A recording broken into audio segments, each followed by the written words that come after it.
கேள்வி பார்வையாளருக்கு வணக்கம். இந்த நேர்காணலில் நாம் சந்திக்க இருக்கும் சிறப்பு விருந்தினர் அண்ணா திராவிட மக்கள் முன்னேற்ற கழக பொதுச் செயலாளர் வழக்கறிஞர் பசும்பொன் பாண்டியன் சார். வணக்கம். வணக்கம். உங்களுக்கு தெரியும், அதிமுகவினுடைய முன்னாள் பொதுச் செயலாளர் வந்து தற்போது வந்து புதிய கொடியை அறிமுகப்படுத்துகின்ற சசிகலா அவர்கள் வந்து அதிமுக தலைவர்கள், அதாவது எடப்பாடி பழனிசாமி உள்ளிட்ட பல்வேறு அமைச்சர்கள் மீது வந்து ஒரு கடுமையான முறையில் சாடி இருந்தாங்க. கூடவே பார்த்தோம்னா இன்று கொள்ளுவதற்கான சதி திட்டம் கூட போட்ட மாதிரியான பல்வேறு கருத்துக்கள் வச்சிருந்தாங்க. நான் வந்து தமிழ்நாடு சிறைக்கு மாற்றியிருந்தேன்னா எனக்கு என்ன நடக்கும் அப்படின்ற மாதிரி பல்வேறு கருத்துக்களை வச்சிருந்ததை ஒட்டி அதிமுகவினுடைய துணை பொதுச் செயலாளர் இருக்கக்கூடிய KP முனுசாமி அவர்கள் வந்து அதாவது நீ வேலைக்காரியா தானே இருந்த, வச்சா அம்மா இருக்க வரைக்கும் வந்து நீ கட்சியிலேயே இல்லையே, உங்க குடும்பம் எப்படி இவ்வளவு சொத்து வந்துச்சு, இந்த மாதிரியான கடுமையான குற்றச்சாட்டுகளை வந்து அவர்கள் மீது அடுக்கடுக்கா வச்சிருக்காங்க. ஒரு வன்மத்தோட பேசுன மாதிரியான ஒரு கருத்தை தான் பார்க்க முடியும். இதற்கு மத்தியில பார்த்தோம்னா அதிமுகவுடைய முன்னாள் அமைச்சர்களாக இருந்த ராஜேந்திர பாலாஜி அவர்களும் செல்லூர் ராஜா அவர்கள் என்ன சொல்றாங்கன்னா, எனக்கு இந்த விஷயத்தை பத்தி சரியா தெரியல, என் போன் ஒர்க் ஆகலன்ற மாதிரியான ஒரு கருத்தை சொல்லி நிலவிருக்காரு. அதே மாதிரி ராஜேந்திர பாலாஜி அவர்கள் வந்து 9 ஆண்டுகளுக்கு பிறகு இப்போது வந்து சொல்வது சரியா இந்த மாதிரியான ஒரு கருத்தை வைக்கிறாங்க. இதுதான் தற்போது வந்து அரசியல் வட்டாரத்தில் பேசுகிற ஒரு பரபரப்பை கூட ஏற்படுத்தக்கூடிய ஒரு சம்பவம் பார்க்க முடியுது. எப்படி பாக்குறீங்க சார்? அண்ணா திராவிட முன்னேற்ற கழகம் சாதி மதங்களுக்கு அப்பாற்பட்ட ஏழை எளிய விளிம்பு நிலை மக்களுக்காக புரட்சி தலைவரால் உருவாக்கப்பட்ட ஒரு மாபெரும் ஜீவசக்தி உள்ள திராவிட இயக்கமாகும்.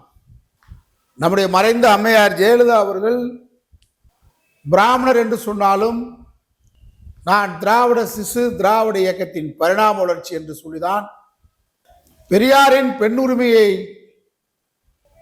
போற்றி பாராட்டி, பெரியார் பிறந்த மண்ணில் நான் இந்த முதலமைச்சர் ஆசனத்தில் அமர்ந்திருக்கிறேன் என்று சொன்னால் பெரியாரின் போராட்டத்திற்கு கிடைத்த வெற்றி, அதை நான் நன்றியோடு கூறுகிறேன் என்றுதான் ஜெயலலிதா அம்மையார் அவர்கள் கூறினார்கள். அதே போன்றுதான் நம்முடைய அதிமுக பொதுச் செயலாளர் அவங்க தனி கட்சி தொடங்கினா நாங்கள் எங்கள் மாதிரி எல்லாம் அவங்கள தனி கட்சி தொடங்கினா ஏற்றுக்கிற மாட்டோம். அவங்க வந்து அதிமுக பொதுச் செயலாளர்னு சொன்னா தான் சரியா இருக்கும். அவங்க தான் சட்டப்படியான பொதுச் செயலாளர். ஓகே, அவங்க வேற வேற ஆதரிக்கலாம். நம்மளுடைய சகோதரர் திவாகர் தொடங்கிய கட்சியை ஆதரிக்கலாம், யாரை வேணாலும் ஆதரிச்சு கேண்டிடேட் போடட்டும், அது வேற. அவங்க அதிமுக 2026 தேர்தலில் இந்த KP முனுசாமி எடப்பாடிலாம் துண்டக்கான துணியை காணு இந்த ஊர்ல இருக்க முடியாது. கட்சி ராயப்பேட்டை அலுவலகத்தில் கைப்பற்ற போறது அவங்க தான், அது மட்டும் உறுதி. அதுக்கான ஸ்கெட்ச் தெளிவாக போட்டிருக்காங்க. சரியான நேரத்தில் சரியான விஷயங்களை 9 ஆண்டுகள் பொறுமையா இருந்து பசும்பொன்னில் அனைவருக்கும் அதிர்ச்சி ஏற்படுத்துகின்ற வகையில் உண்மைகளை உடைத்திருக்கிறார். அவங்க எதையுமே ஒரு பாதுகாக்கக்கூடிய பொக்கிஷமா தான் என்னை பொறுத்தவரை அவங்கள நம்ம பார்த்துருக்கோம். KP முனுசாமி ஒரு ஃப்ராடுக்காரப்ப, முனுசுட்டுக்காரன் வேலை அவன் மாதிரி. அவன் அதிமுக கட்சிக்கெல்லாம் பெரிய தியாகம் பண்ணல, பெரிய எம்ஜிஆர் காலத்து கட்சிக்காரெல்லாம் கிடையாது. மண்டையில டை அடிக்காம பெரிய முதியோர் மாதிரி சீனியர் மாதிரி இருக்கானே தவிர, CV சண்முகம் களப்போராளி. வன்னிய பகுதியில் CV சண்முகம் ஒரு களப்போராளி. அவர் என்ன வேணாலும் பேசட்டும், குடியில பேசுறாரு, எப்படியும் பேசிட்டு போறாரு. ஆனா களப்போராளியில் ஒத்துக்குருவேன். முனுசாமி முன்ன மாதிரி இருப்பேன். பேச்சுக்கு பதில் வர்றேன். சின்னம்மா அவர்கள் சாதி மதங்கள் பார்க்காத காரணத்தினாலதான் நான் பலமுறை சொல்லியிருக்கேன், எடப்பாடி பழனிசாமி முதலமைச்சர் தொடர்ந்து அதிமுக கட்சியிலையும் ஆட்சியிலையும் KP முனுசாமி மகனுக்கு முகவரி கொடுத்தது சின்னம்மாவும் நடராஜி தான். அது இல்லைன்னு சொல்லுங்க. அவனை பார்ப்போம். முதல் 72 எம்ஜிஆர் தாமரக்குடி எத்துனாங்களே முதல் கட்சியில், அப்ப இருந்தால முனுசாமி சொல்லு, குற்றச்சாட்டு சொல்லு, யார் மேலேயும் விமர்சனம் பண்ணலாம். நீ சின்னம்மா காலில் விழுகாதாளா நீ அப்புறம் உன்னை போடான்னு சொல்ற கவர்னராங்க. ஏன்னா பெரிய மப்பா நீ சொல்ற சின்னம்மாவ. அப்ப என்ன எடப்பாடி பழனிசாமி ஜாதி தகராறு இழுத்து விட பாக்குற, அவரை தூண்டி விடுற ஜாதி தகராறு. அதிமுக ஜாதி மதத்துக்கு அப்பாற்பட்ட கட்சி. எடப்பாடிக்கு துப்புள்ள மோதுறதுக்கு ஓமான குற்றச்சாட்டு சொன்னா நீ பதில் சொல்ல. எடப்பாடி துப்பு கட்டவனே. அதிமுக பொதுக்குழுவை கூப்பிட்டு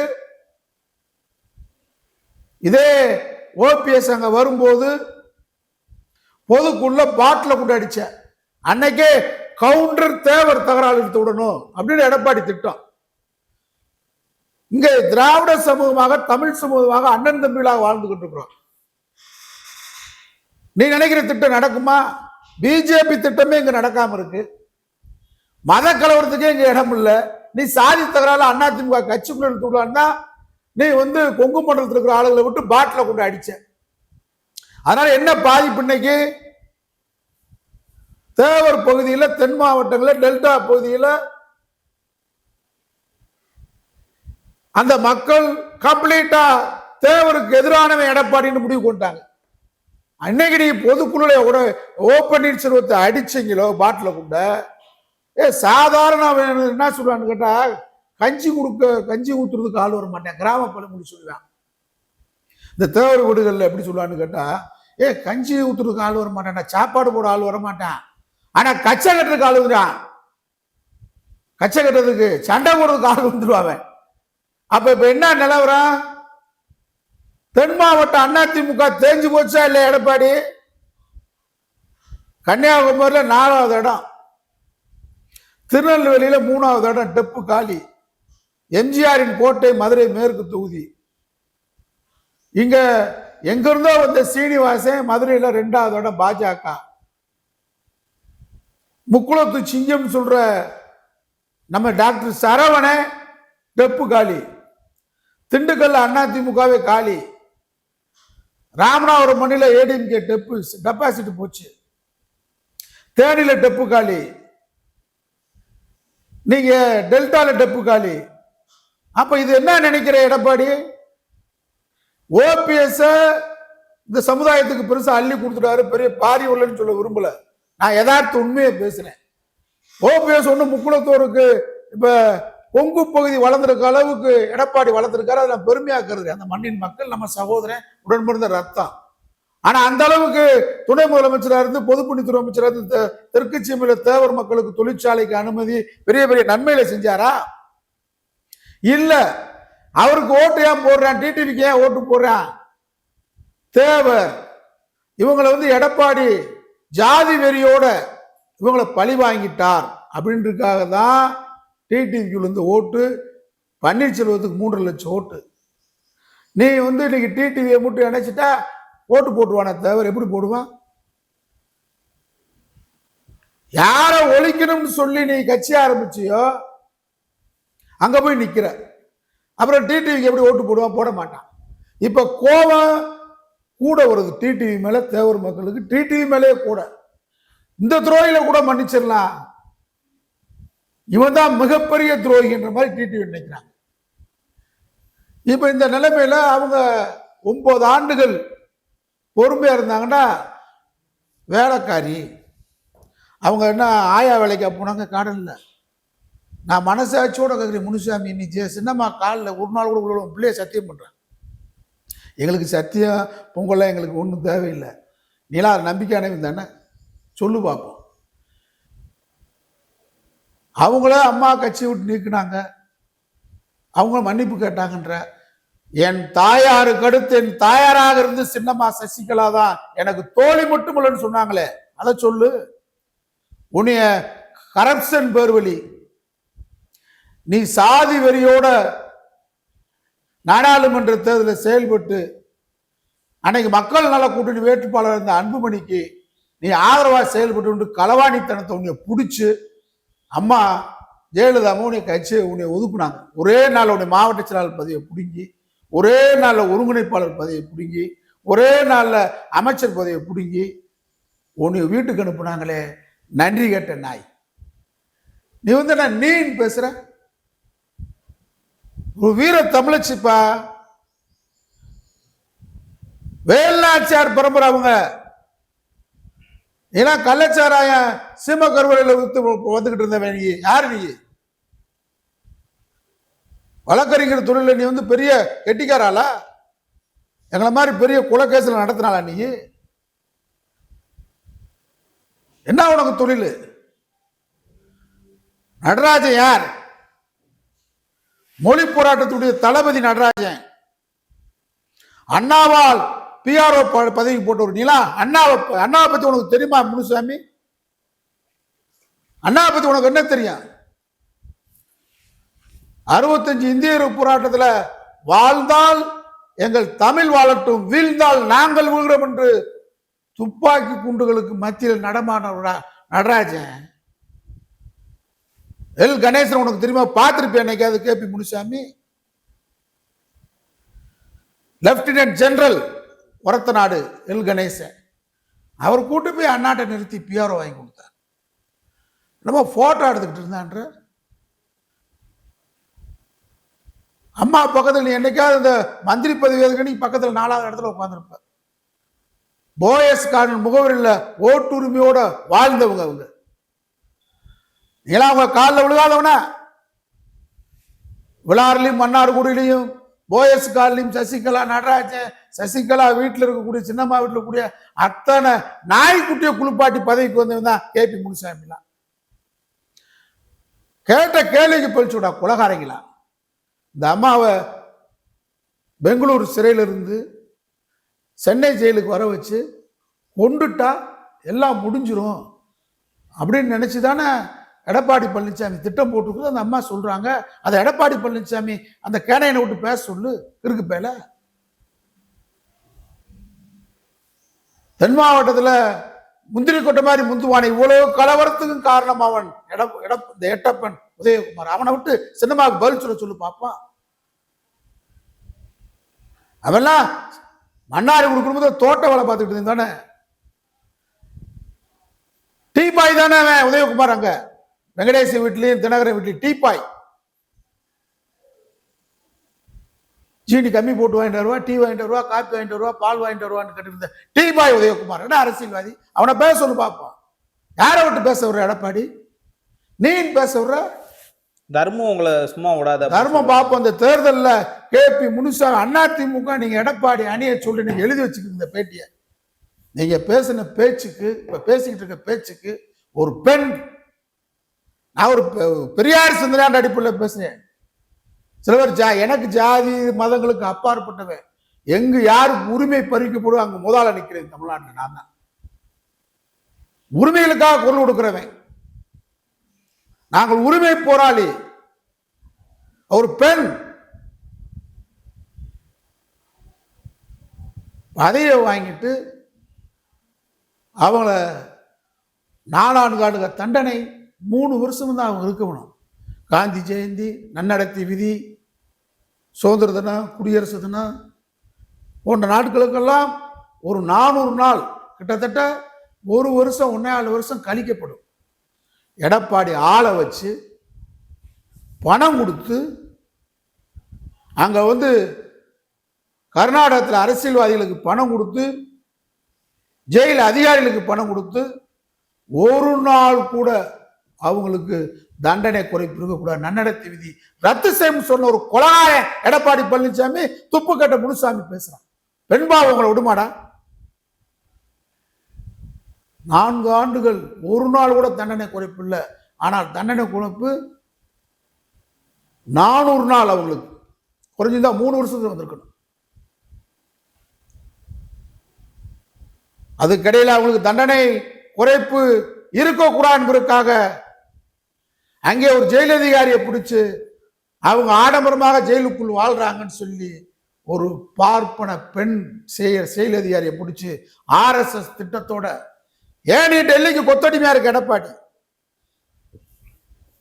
RSS திட்டத்தோட அவங்க மேல இன்னைக்கு வழக்கு இருக்கு. ஜெயிலை விட்டு வெளியே ஆடம்பரம் வராங்க, காம்ப்ளெக்ஸ் போறாங்க, கடைக்கு போறாங்க, கமர்ஷியலுக்கு வெளியே வர்றாங்க அப்படின்னு சொல்லி ஒரு பொய்யை சொல்லி ஒரு வழக்கு போட்டு 4 நாள் தண்டனை குறைப்பெல்லாம் ஆக்கின நாய்கள். முதலமைச்சர் பதவி அந்த கொங்கு மண்டல மக்கள் மீது இருக்கிற அபிமானத்துல நன்றி உள்ள மக்கள், அந்த மக்களுக்காக அந்த பதவியை வாரி கொடுத்த அந்த அம்மாவுக்கு சாதி தரத்து விடுறதுக்கு OPS வச்சு கவுண்டரா தேவரான்ற எண்ணத்தை உருவாக்கின. அதனால தென் மாவட்டங்களில் நாடாளுமன்ற தேர்தலில் டெப்பு போச்சு. இப்ப சொல்றேன், வன்னியரா தேவரான்ற தகராளுக்கு தான் முனுசாமியை விட்டு பேச வைக்கிறேன். வன்னியர்கள் எங்களுக்கு அந்நியர்கள் அல்ல. ஒரே ரத்தம் பாட்டாளி வக்கம். அவர் நம்மளும் அண்ணன் தம்பி, ஒரே ரத்தம். KP முனுசாமியை விட்டு அந்த போர்வையில பேச வைக்கிறேன். இந்த போர்வைலாம் தெற்க எடுக்காது. நீ முனுசாமி விட்டு பேச வைக்கிறான் என்ன ஆகும்னு கேட்டா இன்னும் ஆக்ரோஷமாக நமக்குள்ள ஒருத்தர் தென் மாவட்டத்தில் தீ பிடிக்க போகுது. நம்ம வீட்டு பிள்ளைப்பா முனுசாமி விட்டு நீ பேச வைக்கிறான். நம்ம வீட்டால் OPS வந்து நம்ம வீட்டால அடிக்கிறான் பாட்டில். நம்ம தினகரனை துரோகி ஆக்கிட்டாங்க, வழக்க காமிச்சு பயந்து போயிட்டான். இது கிராமத்துல பேசுறான், காலையில் டீக்கர்ல பேசுறான்பா. எங்க பேசுறான்? உசுலம்பேட்டில், கவனம்பேட்டில், விளாம்பட்டியில, கீழக்குடியில, ஆண்டி வீட்டில், தேனியில, கடமலக்குண்டூர், கண்டமனூர், சிவகங்க வந்து பாருங்க. TT தினகரன் ஏதோ பெருசா அமைக்கிட்டான் போலுக்க. கிராமத்துல பொக்குகாய் கிளவி பேசுது. இந்த பொம்பளை விட்டுட்டு போலாமா? இப்படி பேசுறாங்க. ஏப்பா இந்த பொம்பளை விட்டுட்டு போறாங்க? தேவர்னாலே பிடிக்காத எடப்பாடிக்கு. செல்லூர் ராஜ் நேற்று பேசியிருக்காரு, நான் கிராமத்துக்கு போயிட்டேன். குக்கிராமத்துல கூட போன் இருக்கு, பாங்கிராமத்துல கூட போன் இருக்கு. அவருக்கு நான் ஒண்ணு சொல்றேன், ஒரு கான்சியஸ் உறுத்தல் இருக்கும். அந்த உறுத்தல்னால இந்த விவகாரத்தை கடந்து போக விரும்புகிறார் செல்லூர் ராஜன் கருதுறேன். ஏன் உதயகுமாரை விட்டு குடு சின்னமாவை பத்தி தரக்குறா குடு பாப்போம். முனுசாமி பேசின பேச்ச உதயகுமாரை கூட பாப்போம். திருமங்கலத்துல நிக்க முடியாது, அவன் எங்கேயும் ட்ரௌசரை கட்டி அடிப்பாங்க, வேஷ்டியை கட்டி அடிக்க மாட்டாங்க. உதயகுமார சின்னமா அதை பேசிட்டு வர சொல்லு பாப்போம். அவனை துணை பொதுச்செயலாளர் முனுசாமி மட்டும்தானா? இன்றைக்கு என்ன இந்த ஆட்சியில நீ வந்து என்ன பண்ணிட்டு இருக்க? உன் மகனுக்கு குவாரி கள்ள விரோதமா நடத்துறதுக்காக அமைச்சர் துரைமுருகனோட நீ ரகசிய ஒப்பந்தம் போட்டு கள்ளத்தனமான குவாரி நடத்திக்கிட்டு இருக்கிற திமுக அரசு நீ என்னால பேச முடியுமா முனுசாமினால? உன் குடும்பி துரைமுருகன் கையில பெர்மிட் இல்லாத லாரியில மணல் கடத்துறீங்க முனுசாமி, தருமபுரி கிருஷ்ணகிரி பகுதியில. நான் தளபதி MK ஸ்டாலினுக்கு சொல்லிக்கொள்ள விரும்புகிறேன். சில அமைச்சர்கள் சில பேர்கிட்ட தொடர்பு தான். துரைமுருகன் சாதி அடிப்படையில் பாசத்தில் இருக்கிறார். நாங்களாம் திராவிட இயக்கத்தில் சாதிகளை கடந்து மனிதர்களாக அண்ணன் தம்பிகளாக இந்த திராவிட இயக்கத்தில் பெரியார் அண்ணா படிச்சு வாழ்ந்துட்டு இருக்கிறோம். அந்த முனுசாமி விட்டு நீ வம்புளுக்க பாக்குற. வன்னிய மக்கள் ஏமாற மாட்டாங்க. மக்கள் தெளிவானவர்கள். 10.5% இடஒதுக்கீடு கொடுக்கும் போதே மக்கள் தெளிவாயிட்டாங்க. இது நீதிமன்றத்தில் கிடைக்காத நினைச்சு எங்களை ஏமாத்துறதுக்காக கொடுத்த எடப்பாடின்னு மக்களுக்கு தெரியும். நம்மள என்ன சொல்றா, அந்த மக்களுக்கு கொடுக்க கூடாதுன்னு சொல்லல. இங்க தெற்கைய சாதிவாரி கணக்கெடுப்பு நடத்தி பாதிக்கப்பட்ட மக்களுக்கு கொடு. அவங்க எங்க சகோதரன். யார் பாதிக்கப்பட்டிருக்கிறாங்களுக்கு அவங்களுக்கு இடஒதுக்கீடு கொடுன்னு தான் நம்முடைய கருத்து. பாரதியத்துக்கு உள்ள ஒதுக்கீடு கொடுன்னு தான் நம்ம சொல்றோம். இடஒதுக்கீடு பொறுத்தளவுல பாதிக்கப்பட்ட நம்ம எல்லாம் ஒரே அண்ணன் தம்பி. ஒரு வீட்டுல 5 பேர் பிறந்திருப்பான். ஒருத்தர் படிப்பு குறைவா இருப்பான், அவனை டியூஷன் சேர்த்து விடுவான். 4 பேரும் நல்லா படிப்புல இருப்பான், அவனை டியூஷன் சேர்க்க மாட்டான். சிறப்பு கவனம் செலுத்துறதுதான். அவன் நம்ம அண்ணன் தம்பிகள் சிறப்பு கவனம் செலுத்தினான். ஆனா நீ அரசியல் பண்ற. முனுசாமியை விட்டு பேசினா என்ன ஆகும்? தெற்கு சீமையில அனைத்து தொகுதியிலும் டெல்டா உட்பட அதிமுக முனுசாமி பேச்சினால ஒரு முக்குலத்தோரா பிறந்தவன். அதிமுக உண்மையான தொண்டை. விலை போனாலும் முனுசாமி. இந்த ஈழ போராளிகள் நம்ம ஒற்றைக்கண் சிவராஜன் சுபான் இருந்தாங்கல்ல, அவரோட இவரு படத்தை போட்டு விட்டாங்க. இவரு தான் அவருன்னு போட்டு விட்டாங்க. அது இல்லைன்னு நிரூபிச்சுக்க அம்மாட்ட சொல்லி உன்னை கட்சிக்குள்ளே சேர்த்ததே நடராஜன்னு சின்னமாவும் தான். இவ்வளவு பேசுற வேலைக்காரி காலில் எது குளிர்ந்து கிடந்து 35 வருஷமா? மானங்கட்ட நாய் முனுசாமியே, ஃப்ராடுக்கார பேல. நீ ஒரு நாள் கூட சின்னமா காலில் விழுகலன்னு சொல்றா, பதவி வாங்கலன்னு சொல்றா பாப்பா, திருட்டு பேல. இன்னைக்கு ராஜேந்திர பாலாஜி பேசியிருக்காரு. 9 ஆண்டுகள் கழிச்சு இந்த உண்மையை சொல்றாங்க. அமைச்சரா இருந்தவர், அவருக்கு தெரியும். அவர்லாம் கான்சியஸான ஆளு, நன்றி உணர்வு ஆளுதான். நன்றியோட பேசுங்க. சின்னம்மாவை கொல்ல சதி நடந்தது உண்மை. பெங்களூர் சிறையிலேயே கொள்றதுக்கான சதியும் நடத்த சொல்லுவாங்க. நீ ஓனா சொல்லும் போது அதிமுக தொண்டை, எம்ஜிஆரின் தொண்டை, அம்மாவின் தொண்டை, எங்கே அதிமுக காரன் பிரச்சாரம் பண்ண முடியாது. இனிமே எடப்பாடி தலைவர் அதிமுக காரன் பிரச்சாரமே நடத்த முடியாது. சின்னம்மா ஊர்ல உங்க கூப்பிட்டு அவுத்து விட போறாங்க. உங்க ஃபைல் பூரா அவங்க கையில தான் இருக்கு. நேரடியா அம்மாவுக்கு தெரிஞ்சு முனுசாமி அமைச்சரா வந்தீங்களா? உங்களுக்கு பரிந்துரை பண்ணது யாரு? வேலைக்காரி காலில் விழுதுதானே பதவி வாங்கினீங்க. வேலைக்காரி சசிகலா வீட்டுல நீங்க அடுப்புல போய் வேலை பார்த்தாண்டா பதவி வாங்கினீங்க, மந்திரி ஆனீங்க. ஏய், சின்னம்மா சசிகலாவுடைய ஷூவையும் காலில் போட்டு செருப்பையும் தொடச்சு விட்டுதாண்டா மந்திரி பதவி வாங்கினீங்க. நீங்க இல்லைன்னு சொல்லக்கூடாது. எங்களை மாதிரி நாங்களே என் மந்திரி போல பேசுறோம், சுயமரியாதையா இருக்கிறோம். நாங்க அப்படிலாம் வாங்க மாட்டோம். எங்கேயும் சுயமரியாதை சீட்டு வாங்க மாட்டோம். மாண்புமிகு வேணுமா, மானமிகு வேணுமா? மானமிகு பசுமன் பாண்டியன். நீங்களா மாண்புமிகுக்காக சின்னம்மா வீட்டில் போய் நீங்க அடுப்படியில் சாமாஞ்சட்டி கழுவுன பயிலுக நீங்கெல்லாம் பேசலாமாடா? பேசுறதுக்கு யோக்கியம் இருக்கா? பேச வேண்டும். எடப்பாடி பழனிசாமி பேச சொல்லுது. தகராறு கூட பார்க்குறான். கவுண்டரா தேவரா, வன்னியரா தேவரா, தெற்கட்சியிலிருந்து ஒருத்தனை பேச சொல்லு. ராஜேந்திர பாலாஜி எப்பயும் பேச மாட்டார். இதெல்லாம் உள்கட்சி விவகாரத்தில் சின்னம்மா மேல அவர்லாம் மதிப்பு மிக்கவர். இன்னும் தெளிவா சொல்லணும்னா சின்னம்மா குடும்பம் தான் அவருக்கு அடையாளம். அவர் கட்சிக்காரர் ஆரம்பத்துல இருந்து. ஆனா அவருக்கு அடையாளப்படுத்தியது சின்னம்மா குடும்பம்.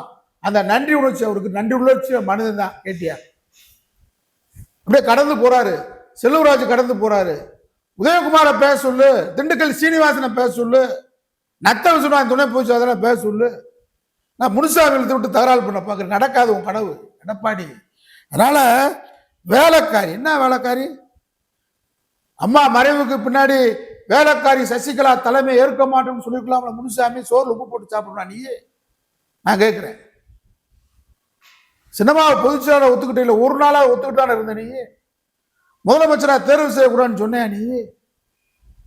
வீராவேசம் வெண்ணை வெட்டி சிப்பாய் மாதிரி பேசாது. எப்பயும் வீரனா பேசு, மரியாதையா. நன்றி சார். நன்றி.